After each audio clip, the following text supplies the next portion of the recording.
Selamat sore anak-anak, jumpa kembali bersama Tante Nining di ibadah sekolah minggu online kita pada sore hari ini.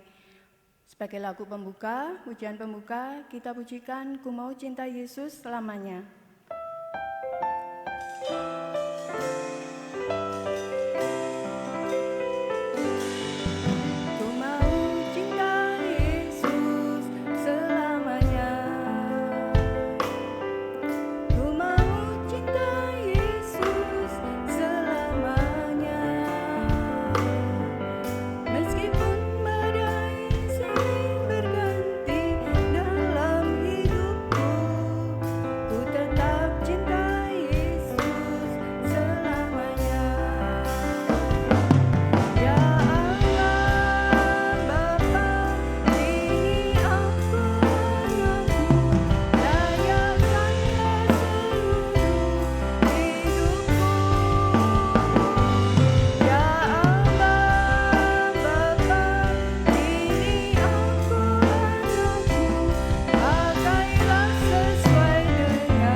Bangkit berdiri, kita akan mengawali dengan doa, sikap doa, kita pujikan pujian ini sekali lagi.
Mata ditutup, tangan dilipat, tirukan Tante berdoa.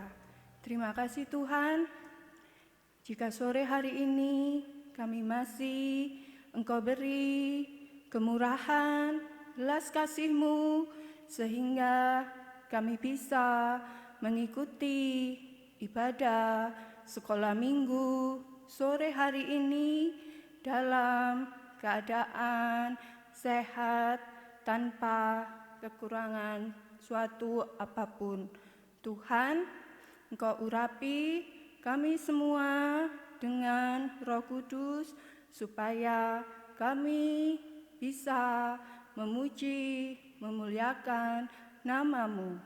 Segala kuasa jahat, kuasa gelap, kuasa main-main kami usirkan hanya di dalam nama Tuhan Yesus Kristus. Segala setan pergi keluar dari ruangan, dari hati kami.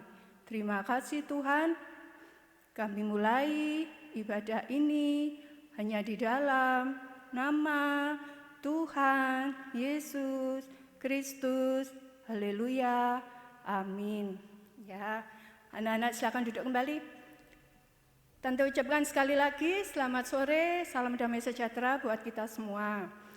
Anak-anak, kita bersyukur kalau pada sore hari ini kita masih diberikan panjang umur, kesehatan, sehingga kita bisa beribadah secara online pada sore hari ini. Kita lanjut, kita pujikan pujian rukun iman, rukun cinta satu sama lain. Anak-anak bangkit berdiri, kita sambil tepuk tangan.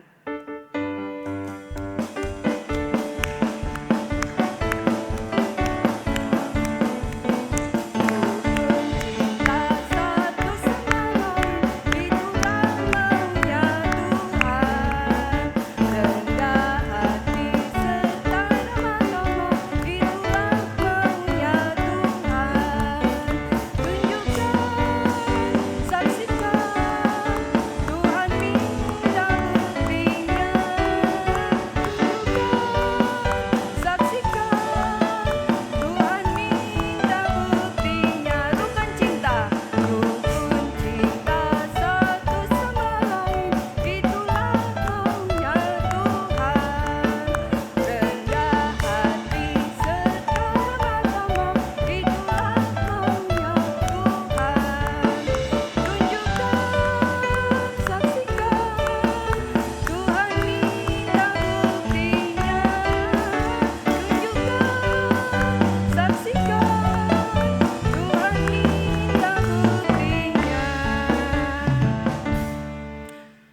duduk anak-anak. Anak-anak, Tuhan Yesus menginginkan kita saling mengasihi kepada sesama. Saling mencintai, mengasihi kepada sesama. Sampai kita bisa membalas kejahatan dengan kebaikan. Jadi anak-anak tidak boleh bertengkar. Anak-anak tidak boleh jahat sama teman, sama sesama. Baik, kita lanjutkan pujian kita. Sayang disayang, aku disayang Tuhan.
Siapa yang merasa disayang Tuhan? Angkat tangan. Semuanya disayang Tuhan. Buktinya, kalau Tuhan sayang kita sore hari ini masih bisa beribadah. Anak-anak bangkit berdiri. Kita pujikan pujian di dalam dunia ada 2 jalan.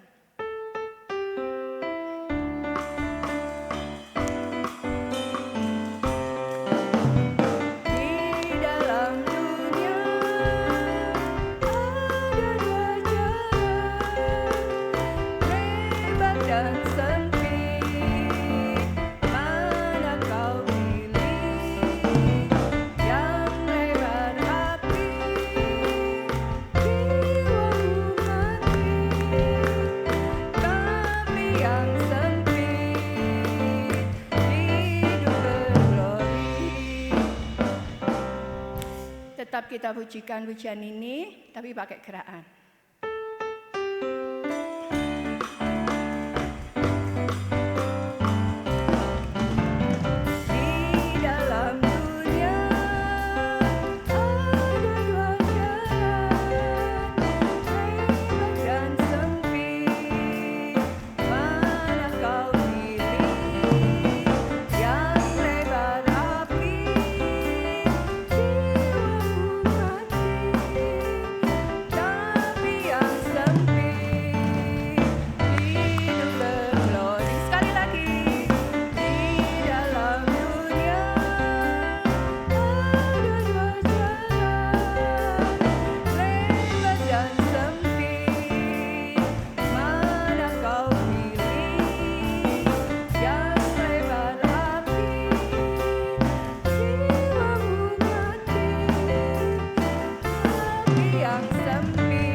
Dalam dunia ada 2 jalan, lebar dan sempit.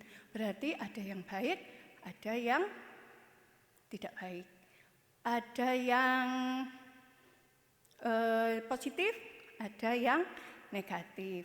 Ada yang jahat, ada yang baik. Anak-anak harus memilih jalan yang lebar apa sempit. Apa? Jalan yang lebar. Yang lebar enak, Tante. Kita enggak, jalannya enak. kita nggak dempet-dempetan, kita nggak tersandung, enak sekali. Tapi kalau yang sempit gak enak, Tante. Tapi kalau menurut kehendak Tuhan, yang sempit itu adalah yang sesuai dengan yang Tuhan mau. Jadi anak-anak biarpun pikul salib, ibadah harus 3 kali. Waduh, Tante capek, pulang sekolah harus ibadah. Kalau Selasa ke gereja, Minggu waktunya libur harus ibadah. Tapi itu yang Tuhan mau, itu yang dinamakan kita berjalan di jalan yang sempit. Anak-anak mau melakukan kehendak Tuhan?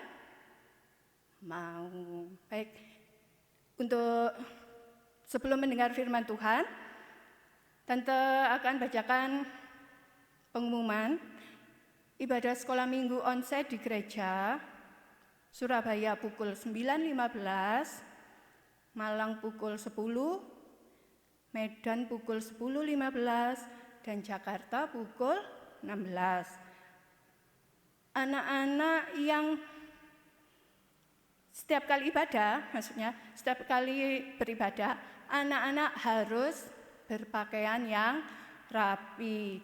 Jangan, oh ini cuma online aja loh Tante, nggak kelihatan, nggak dilihat orang. Tapi tetap anak-anak harus tertib, harus menghargai Tuhan. Jadi berpakaian rapi dan jangan lupa disiapkan Alkitab, alat tulis yang sudah bisa membaca, yang sudah bisa menulis, belajar. Meskipun yang ditulis itu cuma ayatnya aja, enggak apa-apa. Anak-anak tetap harus belajar. Dan ringkasan firman Tuhan, link YouTube, tugas atau kegiatan sekolah minggu, anak-anak bisa melihat di Google Classroom dengan kode kelas KZYIYNP seperti biasanya. Tambahan lagi, anak-anak yang ikut orang tua beribadah di gereja tidak boleh mengganggu. Mengganggu itu apa aja? Ya rame, ngomong sendiri, jalan-jalan, lari-lari. Wih, gerejanya enak Tante, lebar, luas. Aku bisa lari-lari. Oh, namanya gereja untuk ibadah, bukan untuk tempat lari-lari. Anak-anak harus duduk manis, ikut mendengar firman Tuhan, duduk manis di sebelah mama papa. Itu pengumumannya sampai situ. Tante harap anak-anak bisa melakukan apa yang sudah dinasihatkan Om atau Tante di gereja. Baik, untuk menyambut firman Tuhan, kita pujikan Ku Mau Cinta Yesus kembali.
Kita masuk doa untuk menyambut firman Tuhan. Tuhan Yesus, terima kasih sekali lagi kami mengucap syukur, kami sudah memuji, memuliakan nama-Mu. Sebentar kami akan menyambut firman-Mu. Kiranya Engkau tetap mengurapi kami semua dengan Roh Kudus-Mu, sehingga kami bisa mengerti firman-Mu. Segala kuasa yang mengganggu jalannya pemberitaan firman-Mu, kami usir di dalam nama Tuhan Yesus Kristus. Segala setan, iblis keluar, pergi dari hati kami. Engkau hancurkan segala yang menggambat jalannya pemberitaan firman-Mu. Tuhan Yesus, kami akan mulai ibadah ini hanya di dalam nama Tuhan Yesus Kristus. Kami sudah berdoa. Haleluya. Amin. Anak-anak silakan duduk. Anak-anak, tema firman Tuhan di ibadah online sore hari ini yaitu, dengarkan ya, Raja yang berhikmat. Apa temanya? Raja yang berhikmat. Kita baca di 1 Raja-Raja 3 ayat 16 sampai 27. Kita baca ya. Alkitabnya disiapkan, dibuka 1 Raja-Raja 3 ayat 16 sampai 27. Tante bacakan. Judulnya Hikmat Salomo pada waktu memberi keputusan. Ayat 16. Ini Tante bacakan semua ya. Jadi biar jelas. Ayat 16. Pada waktu itu masuklah 2 orang perempuan sundal menghadap raja. Lalu mereka berdiri di depannya. Kata perempuan yang satu, "Ya Tuanku, aku dan perempuan ini diam dalam satu rumah, dan aku melahirkan anak pada waktu dia ada di rumah itu. Kemudian pada hari ketiga sesudah aku, perempuan ini pun melahirkan anak. Kami sendirian, tidak ada orang luar bersama-sama kami dalam rumah. Hanya kami berdua saja dalam rumah. Pada waktu malam, anak perempuan ini mati karena ia menidurinya. Pada waktu tengah malam, ia bangun, lalu mengambil anakku dari sampingku, sementara hambamu ini tidur, dibaringkannya anakku itu di pangkuannya, sedang anaknya yang mati itu dibaringkannya di pangkuanku. Ketika aku bangun pada waktu pagi untuk menyusui anakku, tampaklah anak itu sudah mati. Tetapi ketika aku mengamat-amati dia pada waktu pagi itu, tampaklah bukan dia anak yang kulahirkan. Kata perempuan yang lain itu, bukan, anakkulah yang hidup dan anakmulah yang mati. Tetapi perempuan yang pertama berkata pula, bukan, anakmulah yang mati dan anakkulah yang hidup. Begitulah mereka bertengkar di depan raja.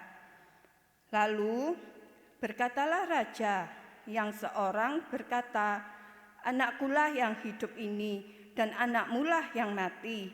Yang lain berkata, bukan, anakmulah yang mati dan anakkulah yang hidup. Sesudah itu raja berkata, ambilkan aku pedang. Lalu dibawalah pedang ke depan raja. Kata raja, penggalah anak yang hidup itu menjadi 2 dan berikanlah setengah kepada yang satu dan yang setengah lagi kepada yang lain. Maka kata perempuan yang empunya anak yang hidup itu kepada raja, sebab timbullah belas kasihannya terhadap anaknya itu. Katanya, ya tuanku, berikanlah kepadanya bayi yang hidup itu. Jangan sekali-kali membunuh dia. Tetapi yang lain itu berkata, supaya jangan untukku ataupun untukmu penggalah. Tetapi raja menjawab, katanya, berikanlah kepadanya bayi yang hidup itu, jangan sekali-kali membunuh dia. Dia itulah ibunya. Nah, anak-anak, dari pembacaan Alkitab tadi menceritakan seorang ibu yang memperebutkan bayi, memperebutkan anak. Dan 2 orang ibu ini menghadap kepada raja. Waktu itu rajanya siapa? Tadi kalau anak-anak menyimak di pembacaan tadi rajanya namanya siapa? Raja siapa? Raja Salomo, ya pinter. Raja Salomo ini anak dari Raja Daud.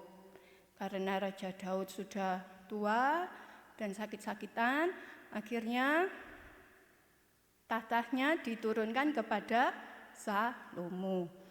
Setelah Salomo menjadi raja, Salomo ini didatangi Tuhan lewat mimpi. Dan di dalam mimpi Salomo, Tuhan berfirman. Kita baca lagi ya, di 1 Raja-Raja 3 ayat 5b. 1 Raja-Raja 3 ayat 5b. Tante bacakan. Sebentar. 1 Raja-Raja 3 ayat.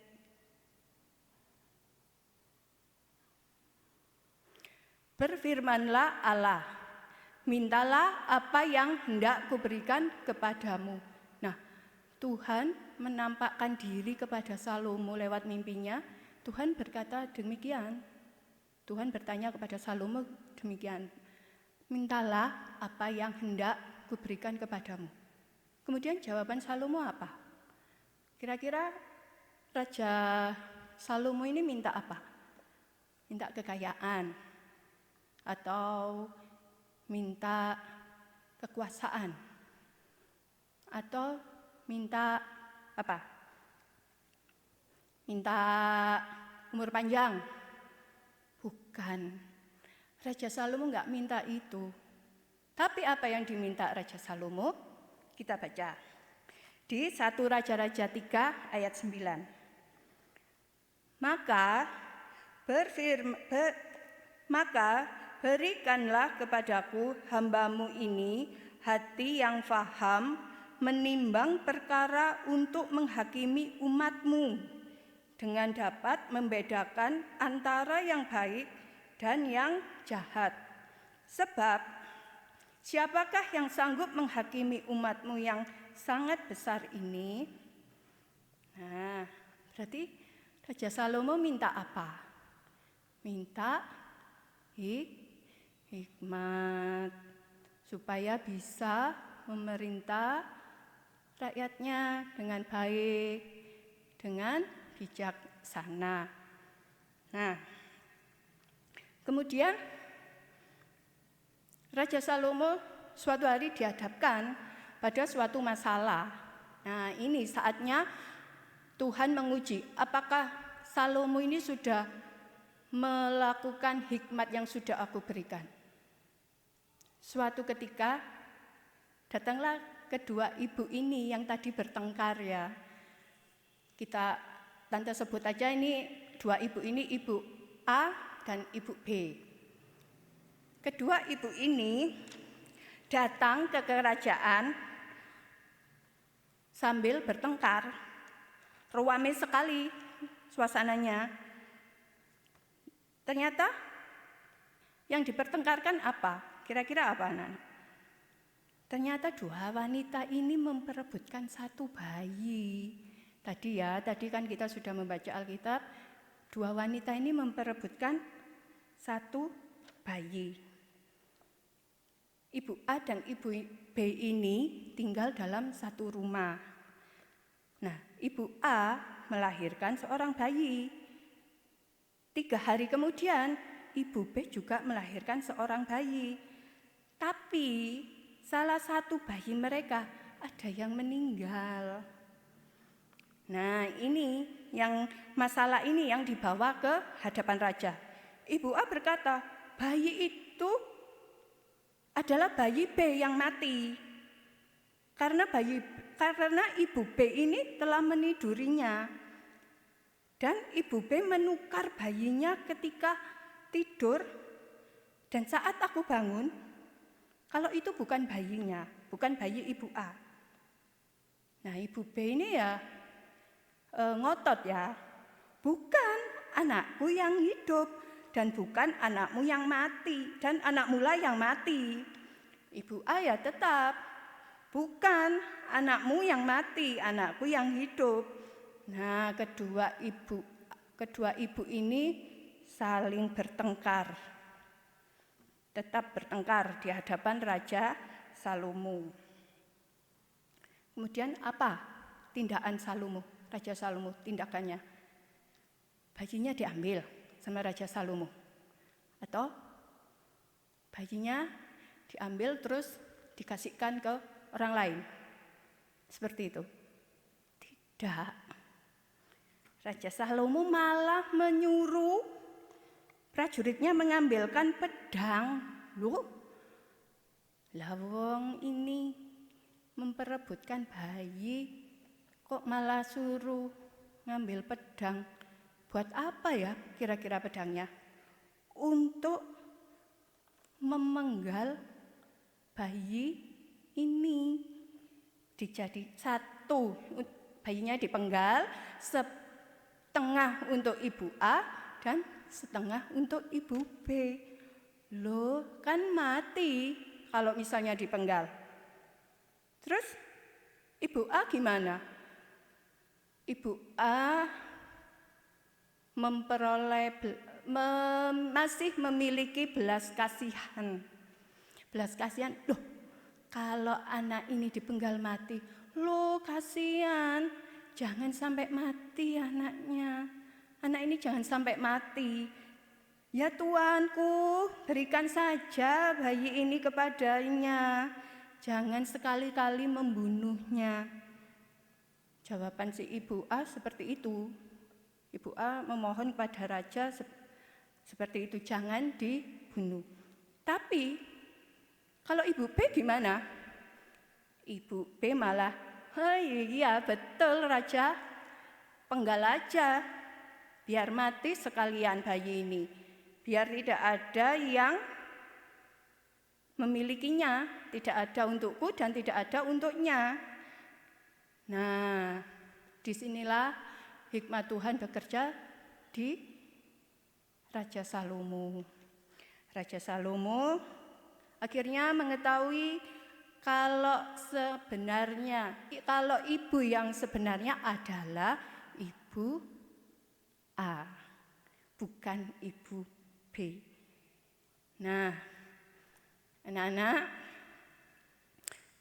dari cerita ini kita bisa meneladan kepada Raja Salomo. Loh, Tante, aku masih kecil. Kalau anak kecil masa dihadapkan pada masalah?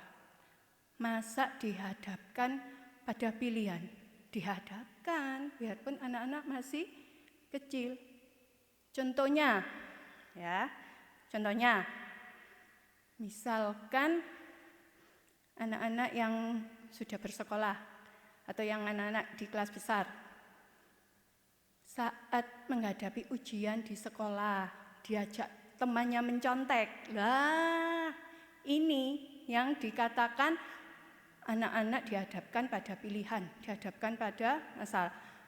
Loh, kalau kamu nggak ikut mencontek, kamu nggak tak temani. Aku nggak berteman sama kamu. Loh, kan? Anak-anak jadi bingung. Oh iya ya, ya wes mencontek aja. Nah, contohnya itu. Contoh lagi, apa? Contoh yang paling fatal, contoh yang paling parah. Tante katakan gitu. Karena apa? Contohnya, saatnya ibadah. Ibadah kan penting ya. Saatnya ibadah, baik itu ibadah Selasa di gereja atau ibadah Kamis saat online atau ibadah Minggu, ibadah sekolah Minggu. Waktunya ibadah, anak-anak digoda sama temennya. Waduh, gak usah ibadah, ayo jalan-jalan aja yuk, ayo main, ayo rekreasi, berenang. Loh, ini yang dinamakan anak-anak dihadapkan pada pilihan, dihadapkan pada masalah. Terus, anak-anak gimana? Tante, aku loh gak nuruti itu dikucilkan. Aku gak punya teman. Takut. Anak-anak takut? Gak boleh. Anak-anak harus mempunyai hikmat. Ini yang dikatakan anak-anak harus meneladan Raja Salomo yang memiliki hikmat. Ya ini anak-anak harus memiliki hikmat, bijaksana kayak Raja Salomo. Terus tante, bagaimana cara memiliki hikmat itu ya? Anak-anak harus banyak-banyak berdoa, menyembah Tuhan, banyak-banyak mendengar firman Tuhan, tergembala, rajin, 3 macam ibadah pokok kita. Kalau anak-anak ditambahi sekolah minggu. Kalau ada yang ikut kakaknya di ibadah pemuda, enggak apa-apa. Nah, banyak-banyak mendengar firman Tuhan. Mendengar firman Tuhan itu ya lewat tergembala. Terus banyak-banyak baca Alkitab. Gak boleh bosan belajar meskipun anak-anak masih kecil. Nanti biar Roh Kudus yang mencurahkan hikmat itu sendiri. Jadi Roh Kudus itu dari mana sih tante ya? Hikmat itu dari mana sih tante? Ya dari Tuhan. Tuhan, kalau kita sering berdoa menyembah Tuhan, sering mendengar firman, Roh Kudus pasti akan mencurahkan hikmatnya kepada anak-anak, sehingga anak-anak bisa membedakan mana yang baik dan mana yang enggak baik, mana yang jahat dan mana yang baik. Ini boleh dilakukan atau ini tidak boleh dilakukan. Anak-anak bisa mengerti dengan pertolongan Roh Kudus. Sebagai ayat yang terakhir, kita baca di Amsal 2 ayat 6. Tante bacakan. Karena Tuhanlah yang memberikan hikmat, dari mulutnya datang pengetahuan dan kepandaian. Nah, anak-anak kita saling mendoakan biar Roh Kudus yang tetap menolong, mencurahkan Roh Kudusnya kepada anak-anak, sehingga anak-anak bisa menjadi anak Tuhan yang manis, menjadi anak Tuhan yang berhikmat. Jadi kesimpulan dari firman Tuhan sore hari ini adalah anak-anak harus banyak berdoa menyembah Tuhan, mendengar firman Tuhan, hanya membaca Alkitab untuk mendapatkan hikmat marifat dari Tuhan. Ya, mengerti?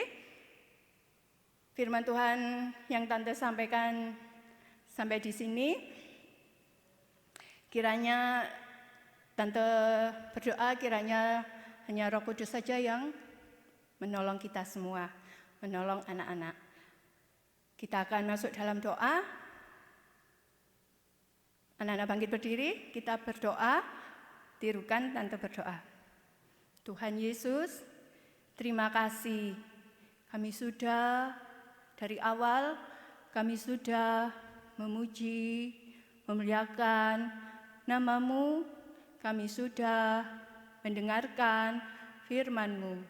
Kiranya Roh Kudus yang tetap mengurapi kepada kami semua, sehingga kami bisa mengerti firman-Mu pada sore ini, kami bisa praktek firman-Mu, kami bisa memiliki hati yang bijaksana, memiliki hikmat dari Tuhan. Tuhan Yesus, sebentar kami tutup ibadah sore hari ini. Kiranya tetap Engkau berikan kami sehat, kuat, panjang umur, sehingga kami tetap bisa beribadah kepada Tuhan dalam tanda kesetiaan. Terima kasih Tuhan, terima kasih. Kami sudah berdoa, kami alaskan doa kami hanya di dalam nama Tuhan Yesus Kristus. Haleluya, haleluya, haleluya, amin. Selamat sore anak-anak, sampai berjumpa di ibadah selanjutnya. Tuhan Yesus memberkati.